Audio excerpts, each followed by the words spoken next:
When I was 6 years old, I once saw a magnificent picture in a book on the virgin forest called Stories of Life.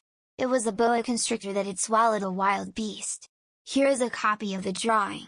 It was written in the book, "Boa constrictors swallow their whole prey without chewing. Then they cannot move and they sleep during the 6 months of their digestion." I then thought a lot about the adventures of the jungle and, in turn, succeeded, with a colored pencil, in drawing my very first drawing. It was like this: I showed my masterpiece to the grown-ups and asked them if my drawing frightened them. They said, "Why would a hat be scary?" My drawing was not of a hat. It was a boa constrictor digesting an elephant. I then drew the inside of the boa constrictor, so that the grown-ups could understand. They always required more explanation. My second drawing was like this: the grown-ups advised me to leave aside the drawings of boa constrictors from the outside or the inside, and to interest myself instead in geography, history, calculation, and grammar. Thus, at the age of 6, I abandoned a magnificent career as a painter. I had been discouraged by the failure of my first drawing and my second drawing. Grown-ups never understand anything on their own, and it is tiring for children to always have to give them explanations. So I had to choose another profession. I learned to fly planes. I flew all over the world.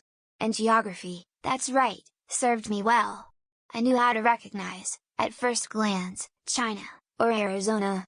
It is useful if you have gone astray during the night.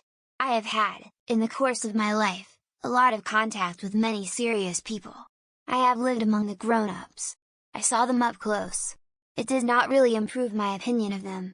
When I met one that seemed to me a little lucid, I had them experience my drawing number 1, which I had preserved.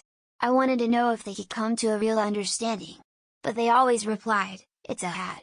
After that I spoke to them neither of boa constrictors, nor of virgin forests, nor of stars. I put myself within their reach. I talked about bridge, golf, politics, and ties. And the grown-ups were glad to know such a reasonable man. So I lived alone, with no one to talk to, until a breakdown in the Sahara Desert 6 years ago. Something had broken in my engine.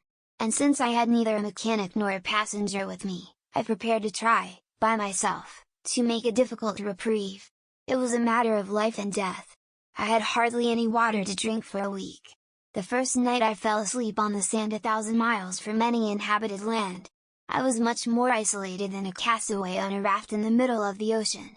Then you imagine my surprise, at dawn, when a funny little voice woke me up.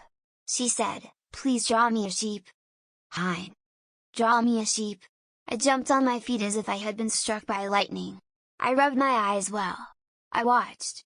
And I saw a very extraordinary little man who looked at me gravely. This is the best portrait I later managed to make of him.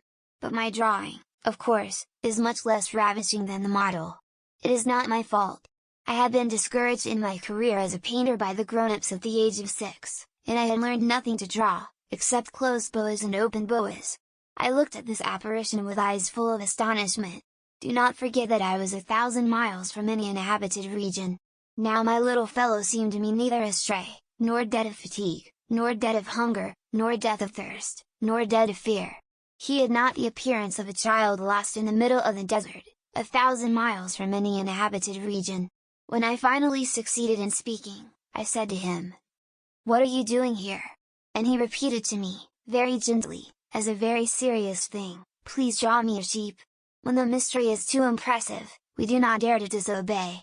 As absurd as it seemed to me 1,000 miles from all inhabited places and in danger of death, I took out of my pocket a sheet of paper and a pen. But I remembered that I had studied geography, history, calculation and grammar, and I told the little fellow, with a little bad humor, that I did not know how to draw.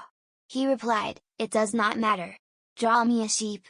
As I had never drawn a sheep, I thought of him as one of the only 2 drawings of which I was capable. That of the boa closed. And I was astounded to hear the little fellow reply, "No. No. I do not want an elephant in a boa.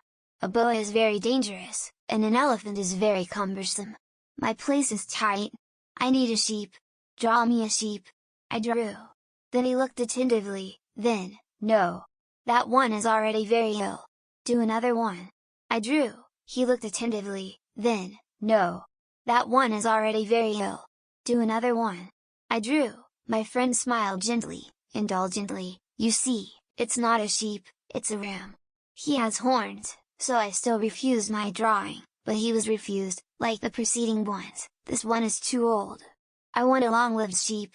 Then, for lack of patience, as I was anxious to begin the dismantling of my engine, I scribbled this drawing, then I threw, "That's the box. The sheep you want, isn't it?" But I was much surprised to see the face of my young judge illuminated. "That's exactly how I wanted it. Do you think that sheep are to be found in this country?" "Why?" "Because at home it's very small, surely that will suffice. I gave you a tiny sheep." He leaned his head toward the drawing. "Not so small as that." He fell asleep. And so I made the acquaintance of the little prince.